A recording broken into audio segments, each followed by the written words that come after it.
Bonjour tout le monde. Alors, on continue ici pour conclure en fait véritablement avec quelques questions du thème 6, donc sur les chapitres 22 et 23, qui vont nous permettre de valider ce qu'on a vraiment besoin de comprendre sur ce thème-là.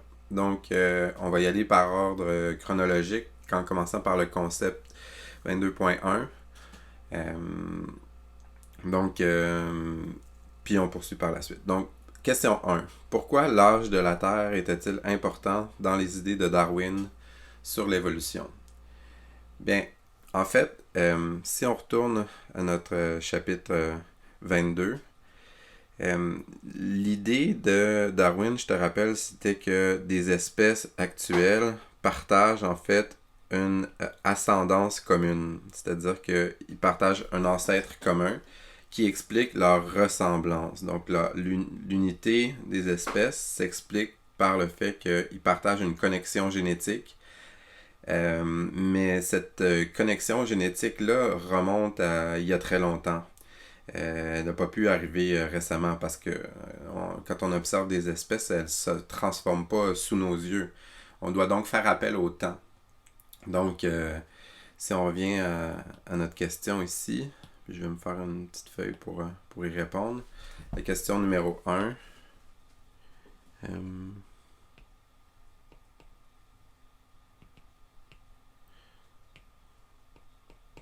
Numéro 1. Ben, Darwin pensait que la descendance avec modification, la descendance avec modification. Puis remarquez que ici, là, une façon de l'exprimer aussi, c'est de dire qu'il y a une ascendance commune. C'est l'idée d'un ancêtre commun entre les différentes espèces. Donc un ancêtre commun beaucoup plus récent dans le cas d'espèces qui sont apparentées, mais éventuellement plus reculé entre des espèces légèrement différentes, comme ici un éléphant d'Asie puis le mammouth. Puis on peut reculer encore plus loin pour retrouver une ascendance commune entre des espèces qui sont plus différentes finalement.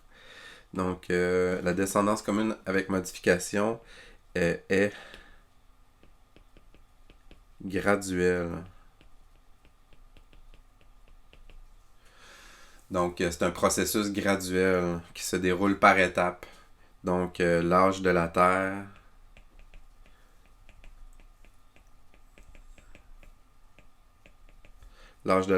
importe ou est importante car l'évolution ne peut avoir eu le temps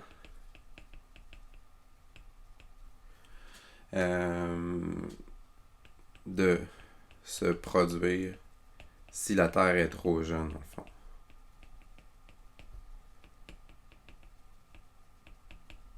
Si la Terre était trop jeune. Donc on n'aurait pas eu le temps. T'sais, dans l'idée de l'uniformitarisme, là, ça dit que la cadence des processus qu'on observe aujourd'hui ben, a toujours été sensiblement la même dans le passé. Là. Donc, si aujourd'hui on ne voit pas des nouvelles espèces apparaître sous nos yeux, c'est d'ailleurs un des grands obstacles à l'acceptation de la théorie de l'évolution, c'est qu'on se dit, ben voyons donc, des espèces, ça apparaît pas, on n'a jamais vu des espèces apparaître devant nous. Même de mémoire d'homme, si on retourne dans les registres où des expériences de sélection artificielle ont été faites, là, on est en mesure de constater que la sélection artificielle peut agir très rapidement pour fabriquer des nouvelles espèces de chiens.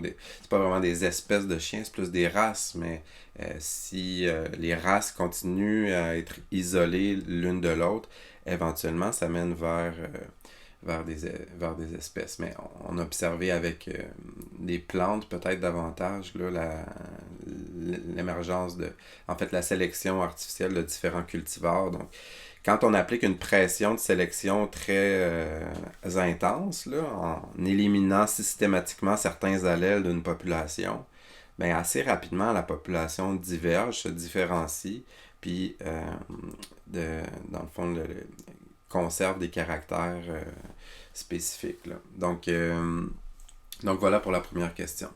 Si on va voir la deuxième question dans le chapitre 22. Expliquer la relation. Juste une petite seconde. Expliquer la relation entre, d'une part, la reproduction excessive et les variations de traits héréditaires, et d'autre part, l'évolution par la sélection naturelle. Donc, la reproduction excessive, les variations de traits héréditaires et l'évolution par sélection naturelle. Donc, je te rappelle que l'évolution par sélection naturelle, la caractéristique, c'est qu'il y a une grande quantité d'individus dans la nature et ces individus-là ne sont pas tous identiques. Il y a une variation dans les phénotypes. Ces variations dans les phénotypes ont une base génétique. Donc, les phénotypes sont causés par des génotypes, en fait. Principalement, disons. Parce que dans le cadre du cours, c'est ce qu'on a appris, disons. Si on poursuivait en biologie, il y aurait des nuances qu'on devrait apporter, là, mais ça reste vrai de dire que les phénotypes ont une composante génétique. Et donc, étant donné la variété et les variations qu'on retrouve dans une population, tous ne vont pas être aussi efficaces pour répondre à des pressions de l'environnement. Donc, il va y avoir une survie différentielle et cette survie différentielle-là va entraîner des modifications du patrimoine génétique d'une population au cours du temps. Donc, on va noter ça comme ça, la question 2. On pourrait dire les espèces ont le potentiel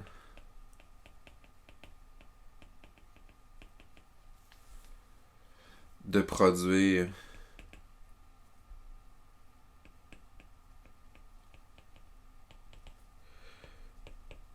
plus de descendants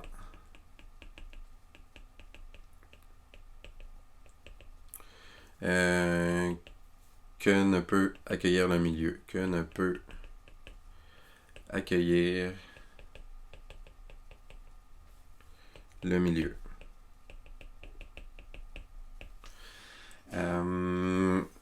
Ça entraîne une lutte, c'est la fameuse survie du plus fort, là. Une lutte pour les ressources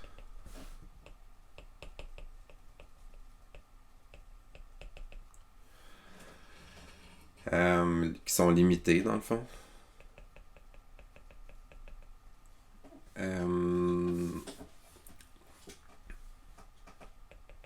Et une partie de la descendance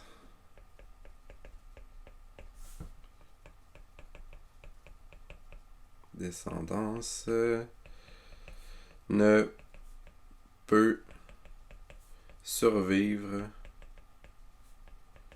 et se reproduire.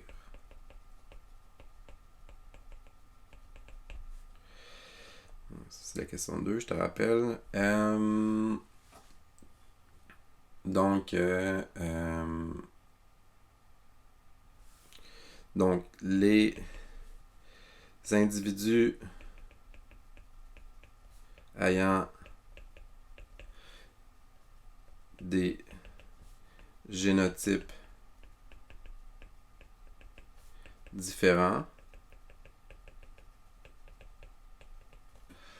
On pourrait parler de variation héréditaire.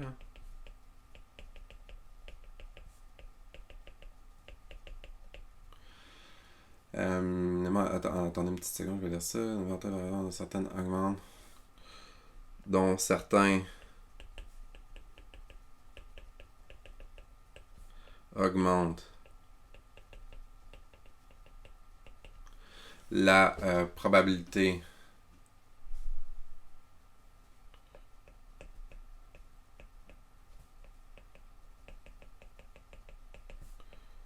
de survie reproduction.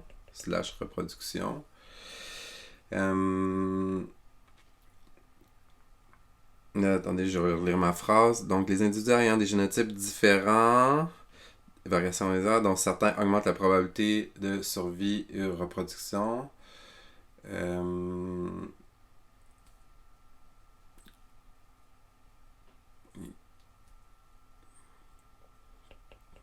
Que ceux des individus dépourvus de ces génotypes.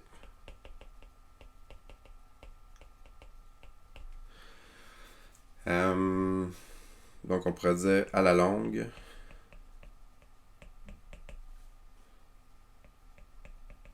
cette sélection naturelle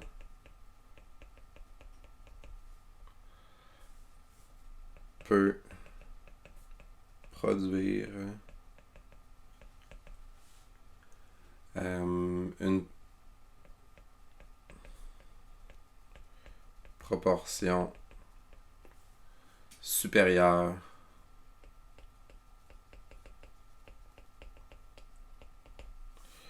de caractères favorables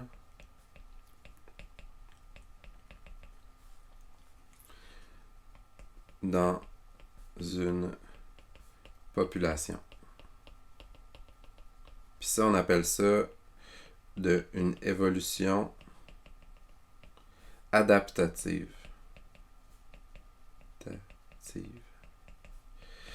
Donc, tu vois, en fait, l'idée, là, ici, là, c'est qu'il y a comme différentes pièces au casse-tête, puis je pense qu'on l'avait ici. À moins que... Non, c'est ça, ok. C'était plutôt ici. C'était l'observation de Darwin, là. Donc, il existe des variations héréditaires au sein d'une population. Il y a beaucoup plus de progéniture. Il y a trop d'individus dans la nature. Donc, il y en a nécessairement qui vont devoir mourir, puis il y en a qui vont survivre.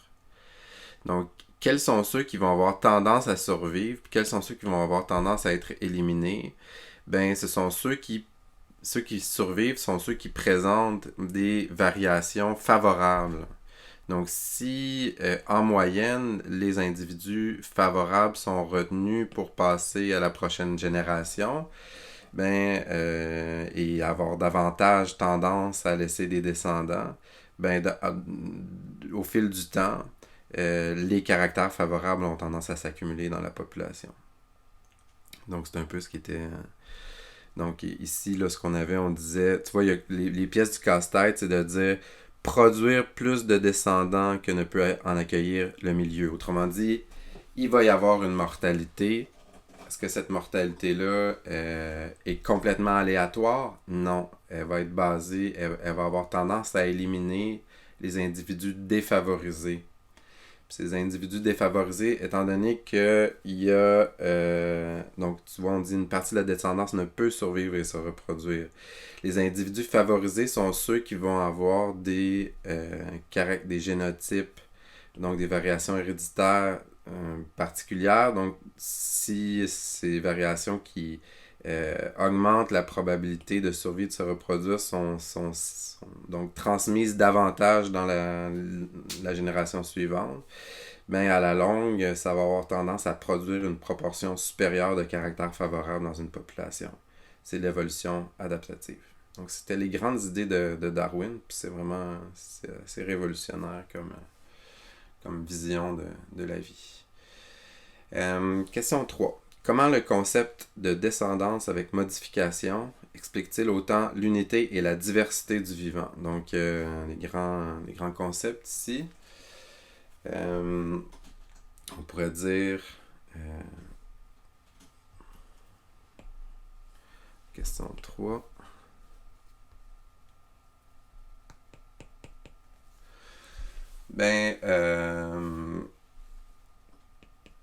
Les organismes ont des caractéristiques communes. Ça, on est capable de l'observer assez facilement à l'œil nu. Ont des caractéristiques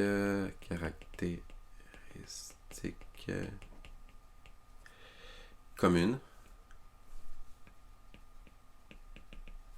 Puis ça, c'est l'unité du vivant. Comme par exemple, tous les organismes vivants, puis même les virus qui sont semi-vivants, parce que ce sont des parasites obligatoires, ils n'ont pas de machinerie métabolique, hein, ils ne sont pas capables de produire, de faire du catabolisme, de l'anabolisme. Ils utilisent nécessairement, obligatoirement les enzymes et en fait la machinerie métabolique qui produit l'énergie là, de nos cellules. Donc, je pense principalement aux mitochondries qui produisent l'énergie, puis à dans le fond, tous les organes, tous les systèmes physiologiques d'un organisme pluricellulaire sont mis à contribution pour alimenter en énergie nos cellules. Donc, un virus est loin d'avoir toutes ces structures-là, pas de système nerveux, respiratoire. Donc, c'est ça. C'est un parasite. Je disais, tous ces organismes-là utilisent le même code génétique, utilisent les mêmes 20 acides aminés. Les 64 codons qui codent pour ces acides aminés-là sont les mêmes pour une bactérie, pour un maringouin ou pour un virus ou un être humain. Donc, il y a une unité. Pourquoi cette unité-là? Ben, parce qu'ils ont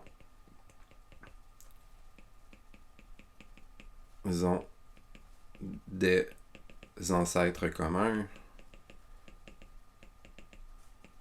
Si on découle, c'est des traces de l'héritage commun, dans le fond, c'est caractéristiques communes. Je sais que ça prend beaucoup d'imagination pour penser à ce à quoi pouvait ressembler l'ancêtre commun d'un animal puis d'une plante, mais pourtant, à un moment dans l'histoire de la vie où est-ce que la vie était principalement unicellulaire, donc qui ressemblait à un monde de bactéries, ben, il y avait des organismes vivants auxquels même tous les animaux puis toutes les plantes peuvent se rapporter, là, desquels découle. Donc, je te rappelle, descendance avec modification, on se retrouve au bout avec des descendants modifiés, mais l'inverse de ce processus-là, c'est ascendance commune. Donc, si on remonte suffisamment loin dans le temps, on se retrouve avec des formes qui sont les formes ancestrales.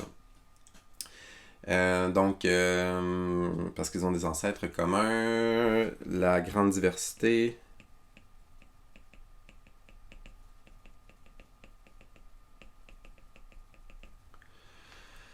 du vivant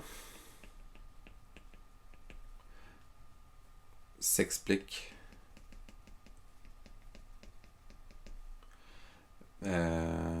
par le fait que de nouvelles espèces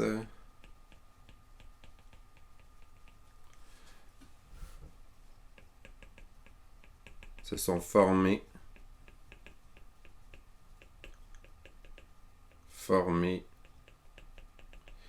à répétition à mesure que les descendants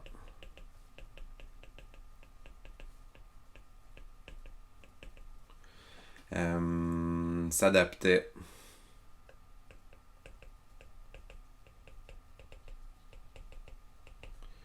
graduellement. Graduellement, c'est pour te rappeler que ça prend du temps, tout ça. À divers environnements.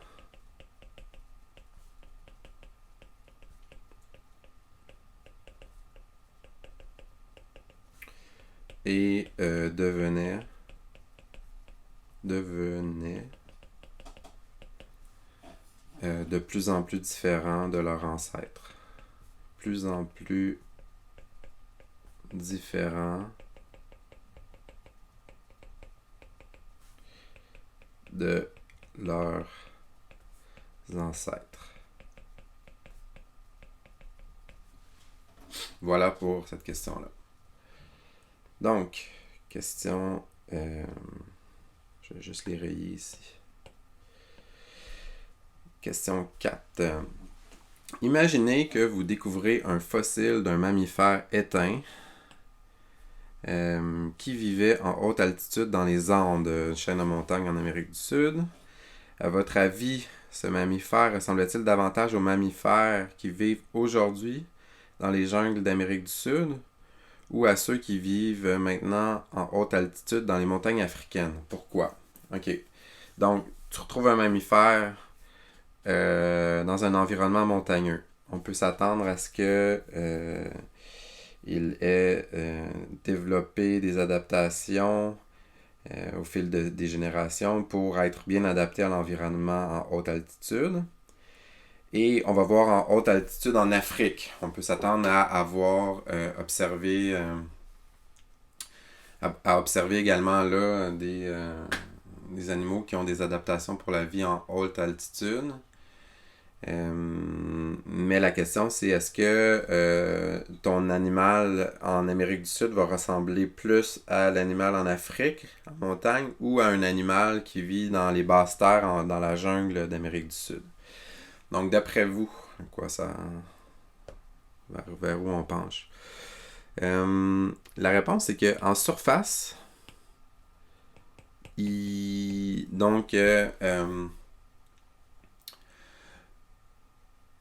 en surface, les animaux des montagnes vont se ressembler, mais si on présuppose que, donc disons, je dessiné l'Amérique du Sud ici comme ça, puis le continent africain ici comme ça. Donc, si on a ici comme ça, un animal ici comme ça, puis on s'intéresse à un autre animal qui serait dans la jungle plus bas. Mais il est fort à parier qu'il y a une plus grande connectivité entre ces deux animaux-là. Autrement dit, si on faisait là, une espèce d'arbre phylogénétique, là, on aurait nos individus en Amérique du Sud, puis éventuellement un ancêtre commun ici à tous ces animaux-là. Donc, je vais leur donner des petites couleurs là, pour qu'on se repère ici. Donc, lui, ça serait lui. Lui, ça serait lui. Puis, on aurait notre animal ici comme ça. Donc, simplement parce que ils se ressemblent en apparence, ça représente pas nécessairement leur degré de parenté phylogénétique. Il faudra aller voir vraiment dans le détail de leur anatomie, mais étant donné qu'il y a beaucoup plus de temps qui s'est écoulé là, entre la connexion ici puis la connexion qui est là, on doit s'attendre à ce qu'en fait, il y ait beaucoup plus de différences entre ici et là qu'entre ici et là. Donc, ça me fait penser beaucoup à la question, je vais te remontrer ça ici. Ah non, c'était la première page. Ouais, c'est ça. Tu vois, donc on a un peu cet exemple-là ici. Là. En apparence, vite, là, on pourrait dire qu'ils se ressemblent beaucoup, mais on a un marsupial ici, puis un mammifère placentaire ici. Donc en réalité, je connais pas tout le détail anatomique, physiologique des marsupiaux, là, mais je sais qu'ils ont une poche ventrale, euh, entre autres caractéristiques distinctives. Puis donc, autrement dit, cet animal-là ressemble dans son développement, dans sa physiologie, puis dans son histoire évolutive, c'est beaucoup plus près d'un kangourou que d'un rat, par exemple. Alors qu'ici, on est beaucoup plus près d'un rat que d'un kangourou ou qu'un koala, par exemple. Même s'ils se ressemblent beaucoup là, sur les petits dessins, là, si on allait voir dans le détail, puis probablement que dans leur squelette, puis même dans leurs organes internes, puis dans leur comportement, on s'approche beaucoup plus d'un kangourou ou d'un koala ici. Même chose ici, on s'approcherait beaucoup plus d'un rat. Donc, on va aller noter ça ici. Comment? On va aller écrire ça en disant ça comme ça ici.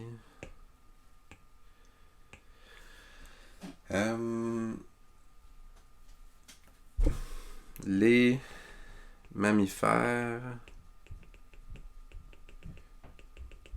dont on trouve les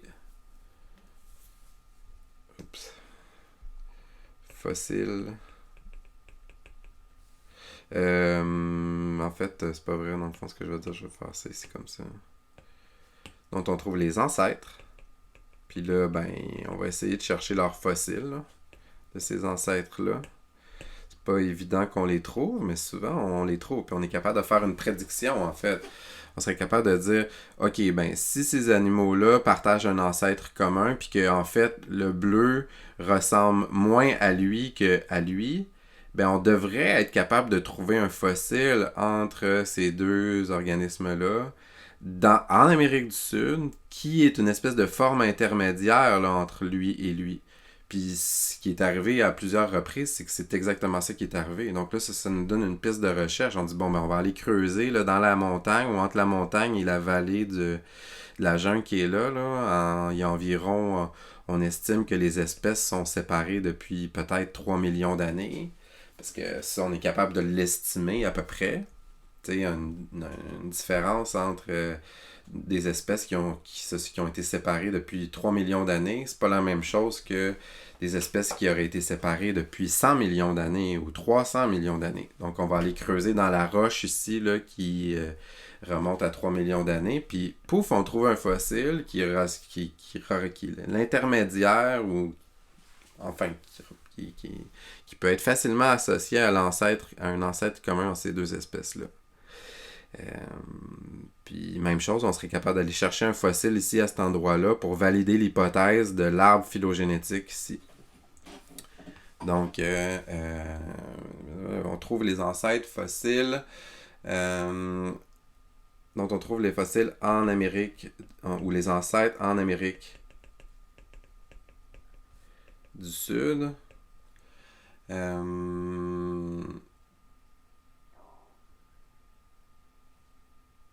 Attendez un petit peu. Les mammifères dont on trouve les ancêtres en Amérique du Sud et... Ok, je vais la lire. Ok, les espèces de mammifères dont on trouve les fossiles ou leurs ancêtres dans les Andes provenaient probablement d'Amérique du Sud. C'est ça. Les ancêtres en Amérique du Sud provenaient...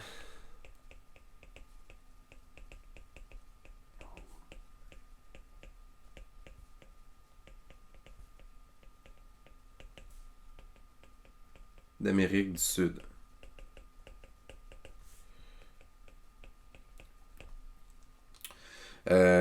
Idem pour l'Afrique.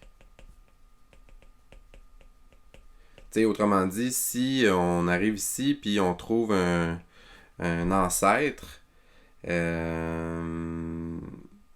qui s'apparente, disons, à celui-là ici, puis là on retrouve un ancêtre ici en Afrique qui s'apparente à celui-là ici, ben l'explication la plus simple, c'est de dire que cette espèce-là ben, habite à cet endroit-là depuis un bout de temps.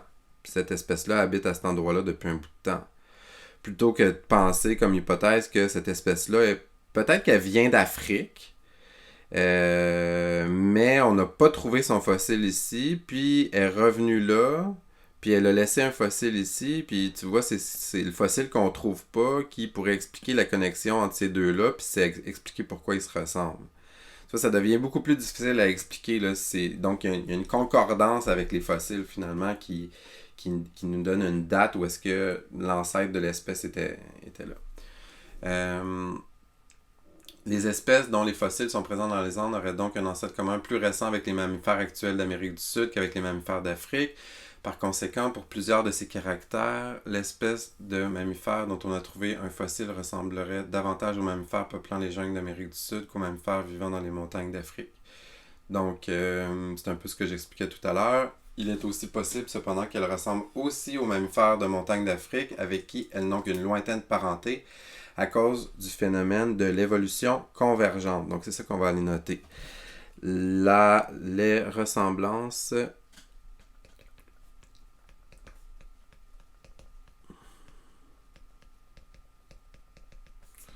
entre les espèces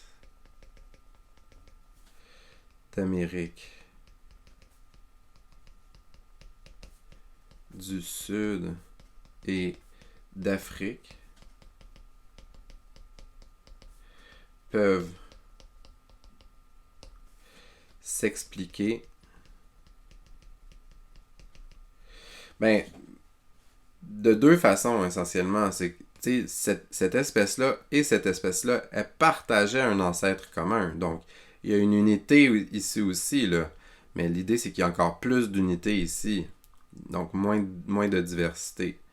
Sauf que ici, les ressemblances pourraient s'expliquer par le fait qu'il y a un ancêtre commun également.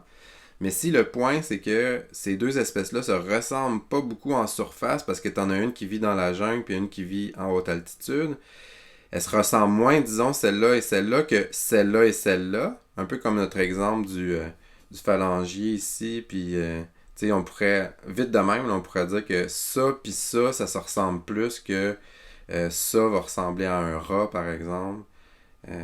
Mais on serait dans l'erreur sur la vraie parenté évolutive. Donc, peuvent s'expliquer par une évolution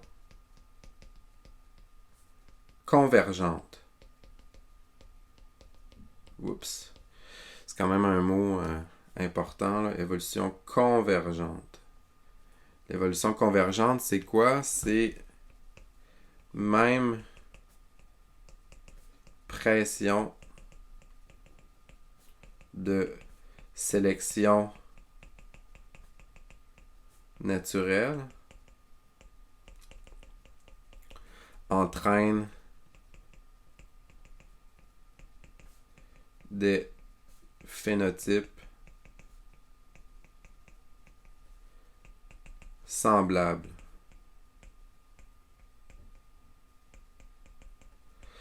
Donc, il y a plein d'exemples là, qu'on pourrait d'évolution convergente auxquelles on pourrait penser.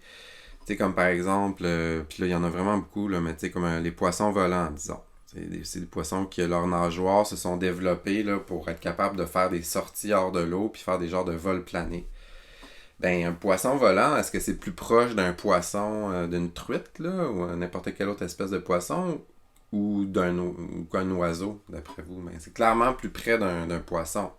Mais pourquoi est-ce qu'il y a des genres d'ailes? Ben, c'est comme la chauve-souris, c'est comme le maringouin, c'est comme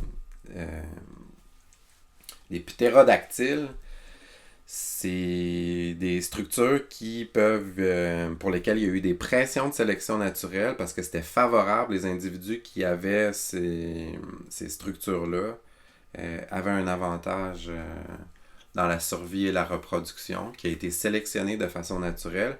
Mais donc, dans différents groupes d'animaux ont développé les mêmes stratégies ou ont été sélectionnés pour des stratégies similaires parce qu'il y a des opportunités ça peut être avantageux parce que c'était avantageux dans le fond. C'était avantageux pour leurs ancêtres, fait que de fil en aiguille, ces traits-là ont été sélectionnés. Puis il y a beaucoup d'autres exemples là, qu'on pourrait mentionner également. Ok, donc on va cocher celui-là. On continue avec la question 5. Supposons que dans une population donnée de pois, les fleurs au phénotype blanc sont favorisées par sélection naturelle. Qu'adviendrait-il avec le temps de la fréquence de l'allèle P dans la population? Ok, donc on va faire une autre. Je sais pas si tu te rappelles, là on ne donne peut-être pas suffisamment d'informations dans le problème, là, mais disons qu'on se rappelle qu'on a étudié un peu la génétique avec Mendel, puis qu'il y avait l'allèle, disons qu'on va dire grand A, c'était fleur violet, petit A, fleur blanche.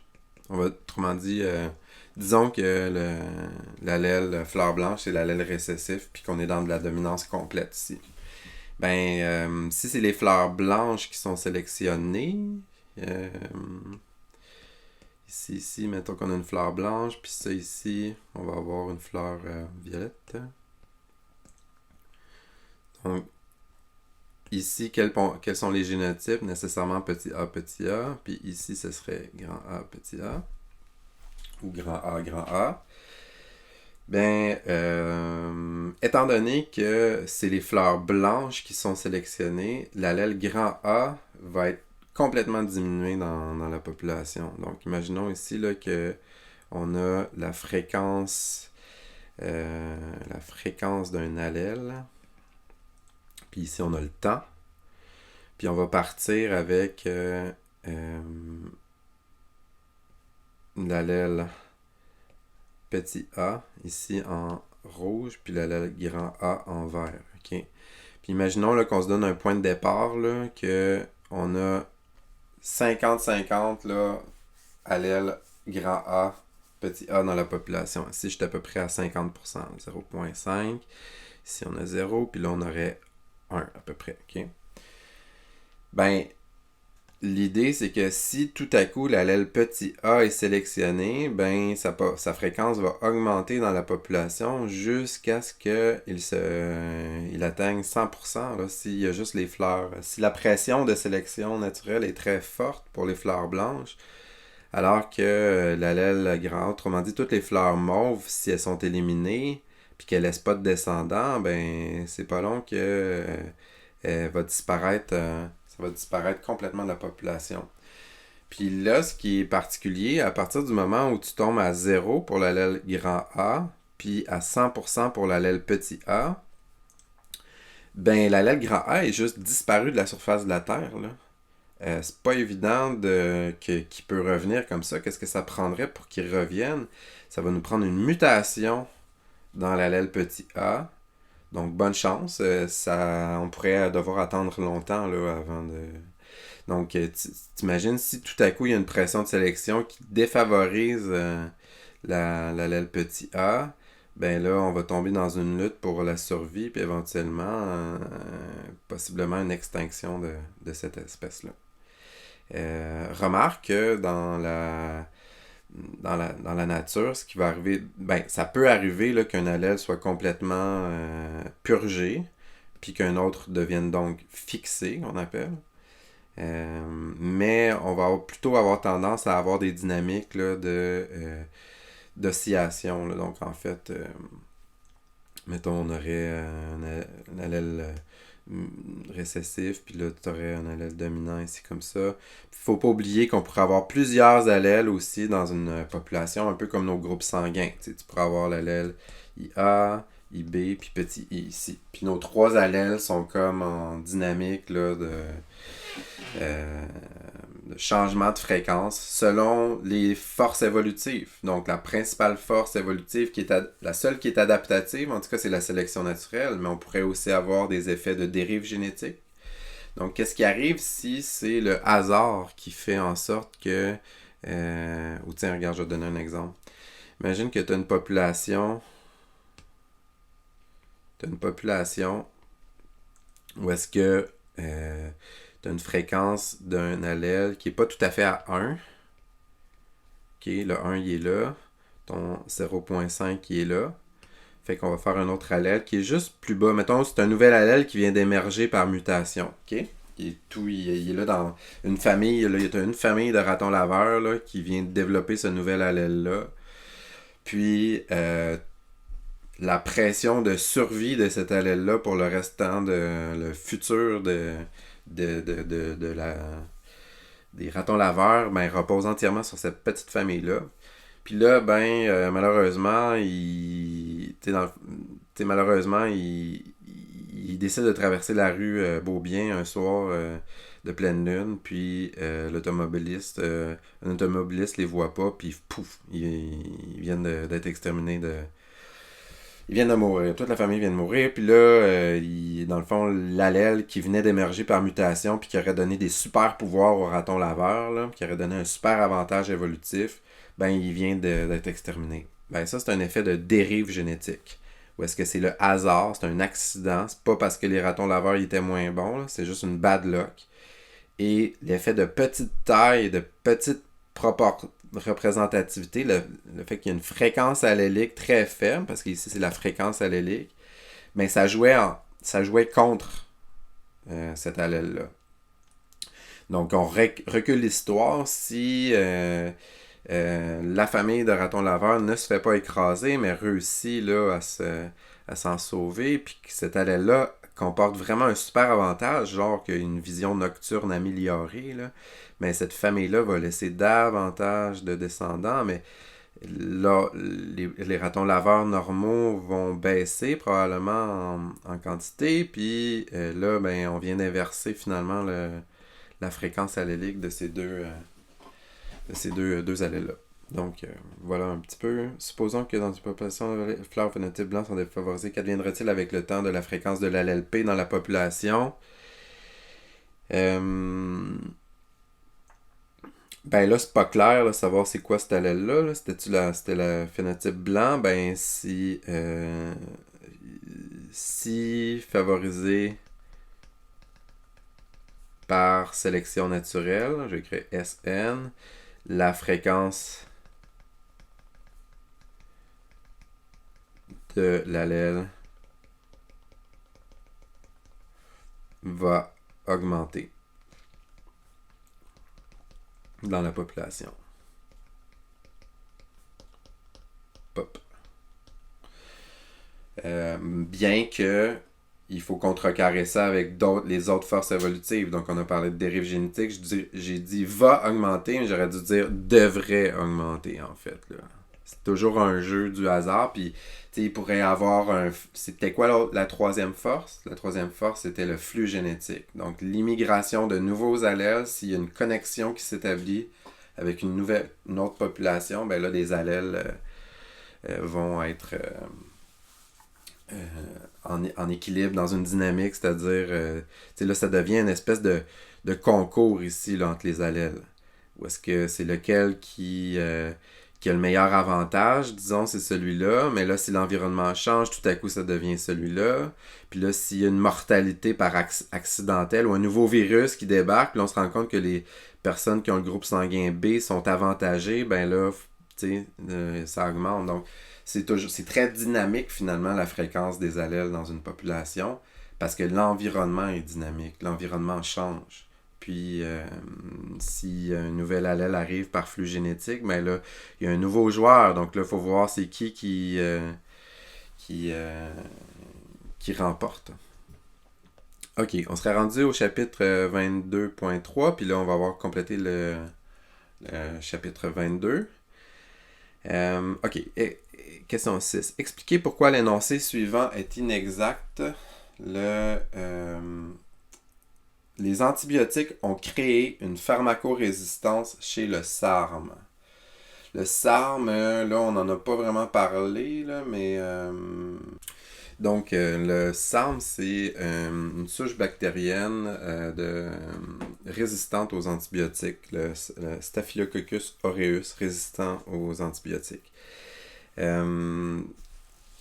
Donc, en fait...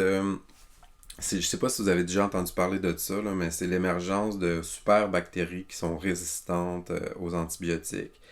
Dans le fond, il y a comme une difficulté intellectuelle ici dans la théorie de l'évolution, c'est de dire, ben, les antibiotiques vont créer des souches résistantes. C'est l'utilisation d'antibiotiques qui créent des souches résistantes. Mais ce qu'il faut comprendre, puis quand on n'a pas de notion en évolution, comme vous êtes en train de le développer, c'est que c'est pas l'agent antibiotique qui va fabriquer la souche, qui va donner un super pouvoir à une bactérie qui, dans le fond, ce serait comme de dire, je mets une bactérie là, devant une épreuve, là, puis la bactérie va devoir travailler pour essayer de développer une réponse là, pour être capable de faire face à cette épreuve-là.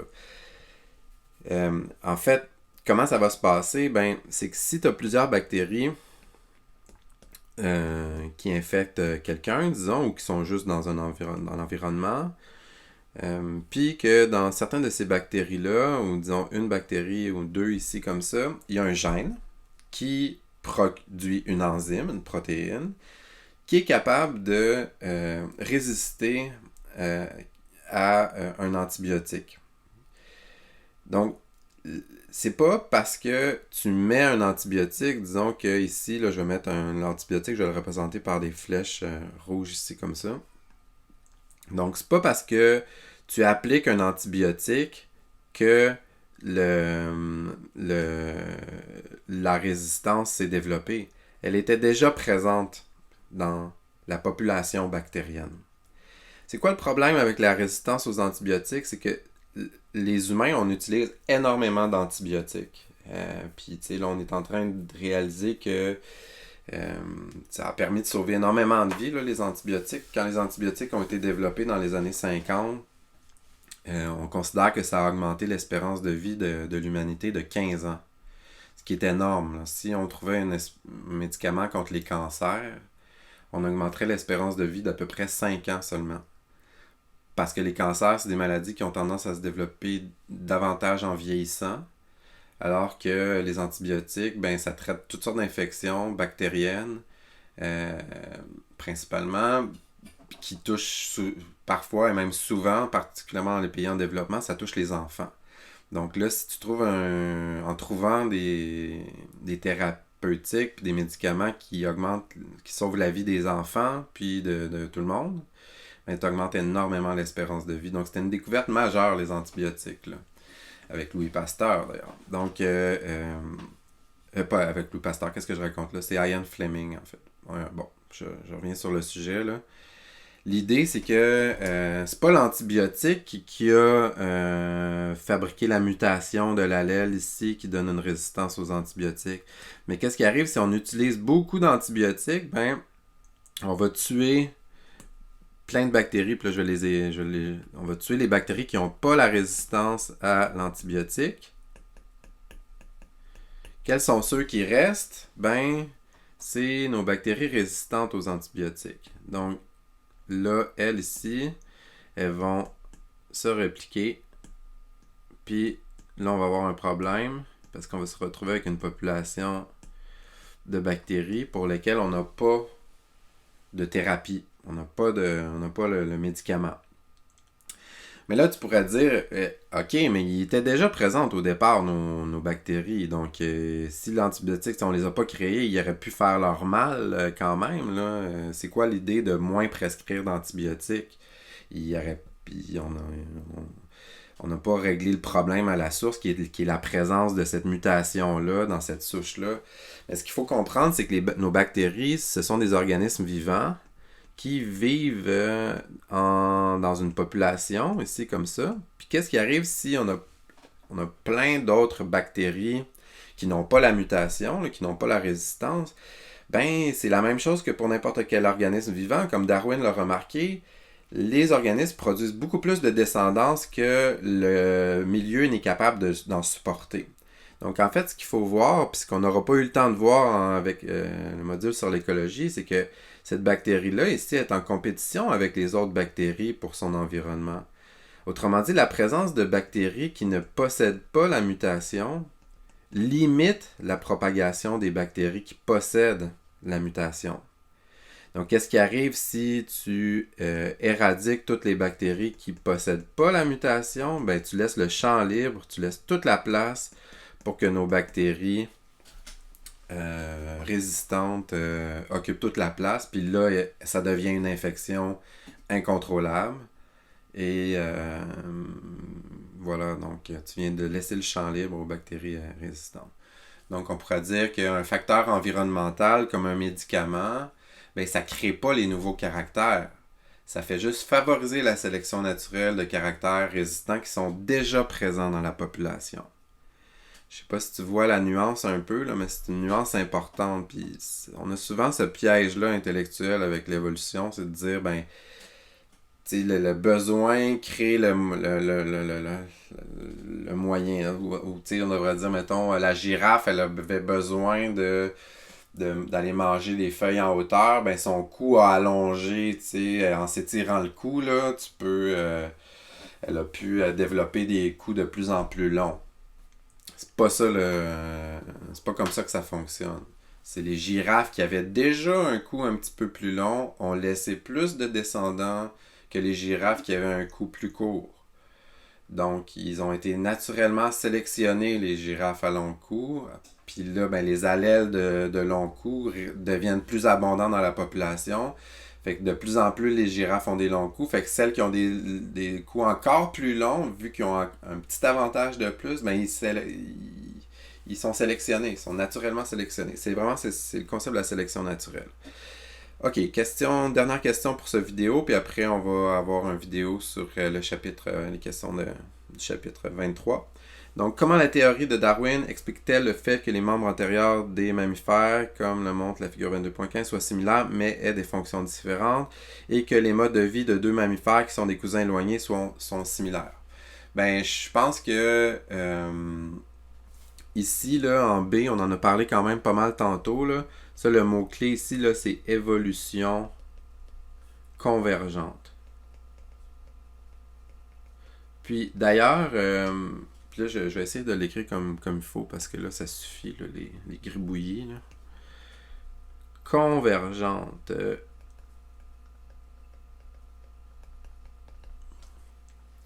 Donc, l'évolution convergente, la similarité entre ces deux-là s'explique par des environnements similaires ont favorisé la sélection naturelle pour des adaptations similaires, malgré des ancêtres ou des ascendances différentes. Donc, la sélection naturelle a favorisé des adaptations similaires dans des environnements similaires, malgré le fait qu'ils ont une ascendance différente. Puis là, c'est peut-être le bon moment. J'aurais probablement dû faire ça bien avant dans la vidéo aujourd'hui. Te dire que, tu sais, là, je pose des questions en développement, mais il n'y en aura pas vraiment. Ben, c'est-à-dire, il n'y en a pas dans l'examen des questions en très long développement. Donc, là, je comprends là, qu'on est en rush pour arriver à la fin, là, mais, tu sais, puis encore une fois, je comprends que ces notions-là, on les voit peu de temps avant la fin, dans un contexte qui n'est pas idéal. Donc, c'est des questions quand même, c'est complexe, l'évolution, c'est intellectuellement, ça te demande de déjouer des pièges puis des biais intuitifs, là, j'ai envie de dire. Là. Mais je pense qu'on est tu vois, en faisant ces exercices-là, on remet vraiment la table sur... On se ramène à des notions scientifiques. C'est-à-dire que il y a des allèles derrière les phénotypes. Donc, il y a des génotypes derrière les phénotypes. Si les phénotypes, tu les places devant des défis environnementaux, c'est pas tous les génotypes qui vont survivre de façon différentielle. Donc, si tu permets la reproduction de certains génotypes seulement, ben, d'une génération à l'autre, les fréquences génotypiques et les fréquences phénotypiques vont être modifiées. Ce qui fait que, phénotypiquement, si tu as une modification, on va parler d'évolution, de changement, de modification des organismes au fil du temps. Puis, sur de grandes périodes de temps, ben, ça peut entraîner des modifications importantes. Sur des courtes périodes de temps, des modifications moins importantes, mais les mécanismes qui se passent sur courte période de temps, si tu acceptes qu'ils se déroulent depuis là très très très longtemps, ben, ça explique les différences importantes qu'on retrouve aujourd'hui, mais aussi l'ascendance commune. Ok, donc pour les membres antérieurs, on pourrait dire la même chose. On pourrait dire que malgré qu'ils ont des fonctions différentes, parce qu'ils ont été sélectionnés pour différents environnements puis différentes caractéristiques, Les structures des membres des mammifères sont similaires parce qu'il s'agit toujours de modifications à partir d'un ancêtre commun. Donc, je sais pas si tu te rappelles, là, ce qu'on disait, c'était que chez un mammifère, ben, tu as dans le bras ici un os, dans l'avant-bras 2 os, dans le carpe ici 8 os, puis en tout 14 os dans cette région-là de la main, avec les métacarpes puis les phalanges. Puis si on va compter le nombre d'os dans les différents animaux mammifères qu'on a là, on retrouve le même nombre à peu près. Ou parfois il y a eu des petites modifications. Un os a pu se scinder en deux, là, mais il y a eu des fusions aussi. Mais en fait, comment expliquer la ressemblance anatomique malgré la différence superficielle qui est causée par le fait que ces espèces évoluent dans des environnements très différents, mais la ressemblance est causée par l'ascendance à partir d'un ancêtre commun. Ok, donc, il me restait une question. Donc, comment la théorie de Darwin explique-t-elle le fait que les modes de vie de deux mammifères qui sont des cousins éloignés soient similaires?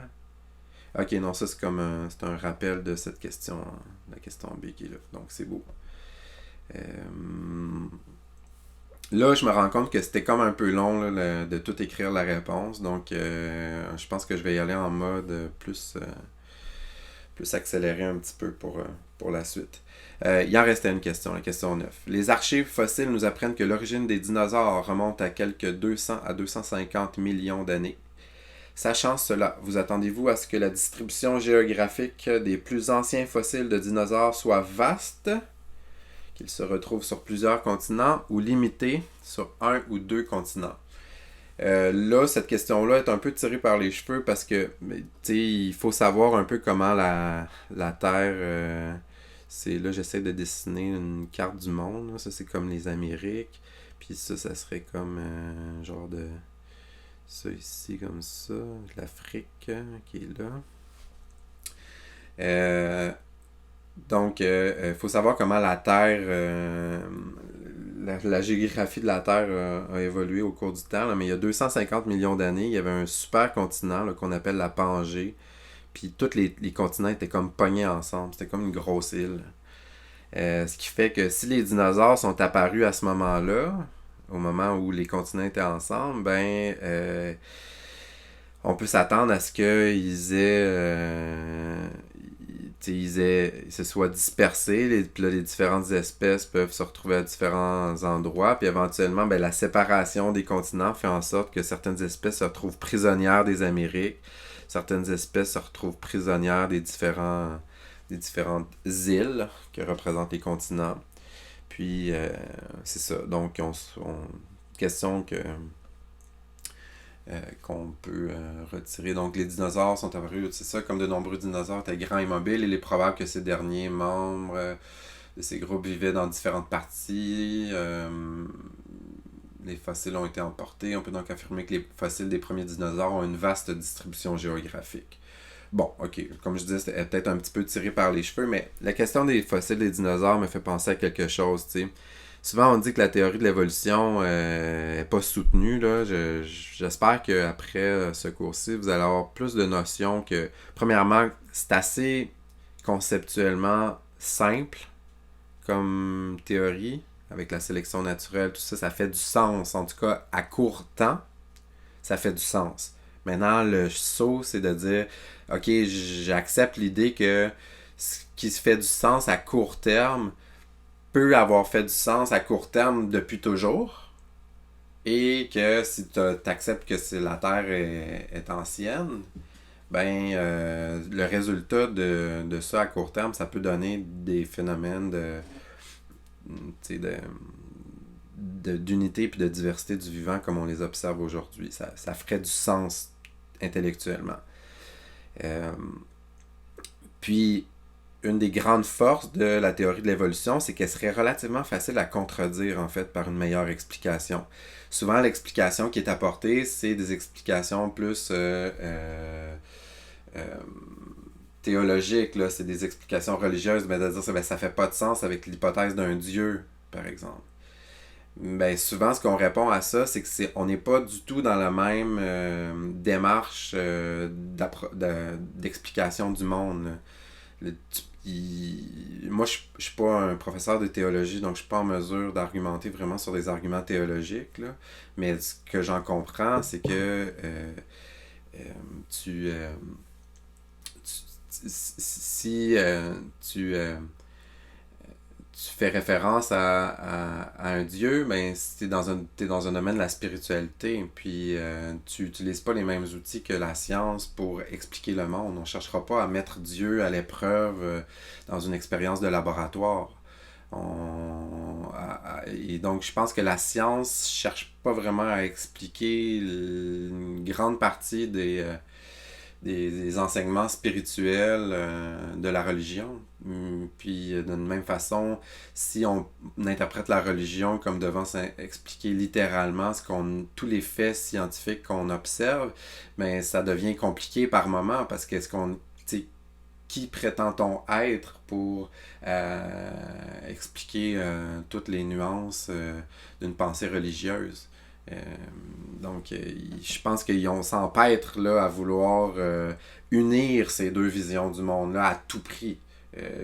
En tout cas, pour ce qui est de la science, il n'y a pas de prétention à expliquer des questions aussi spirituelles que celles qui sont adressées en religion. Donc, les deux peuvent très bien coexister à partir du moment où on ne mélange pas trop leur champ d'intervention, disons, j'ai envie de dire, là. Fait que donc, comme je disais, souvent, la théorie de l'évolution a été challengée parce que des spiritualités étaient froissées par des propositions. En fait, les interprétations religieuses fonctionnaient pas toujours avec les affirmations scientifiques.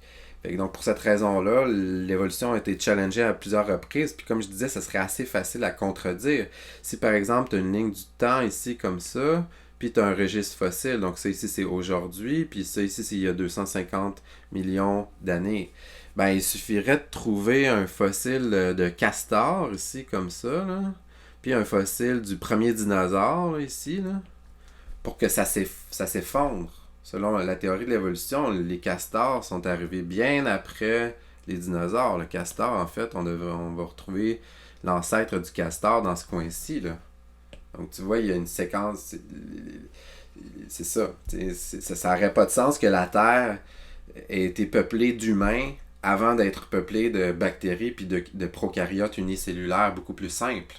La complexité est apparue après, hein, au fil du temps, au fil de la sélection naturelle, tu vois. Donc, je vais m'arrêter ici pour le chapitre 22. Puis, il nous reste le chapitre 23. Donc, courage, un dernier chapitre, des questions pour réfléchir sur la théorie de l'évolution. Puis, ce sera complet. Donc, à bientôt. Bye bye.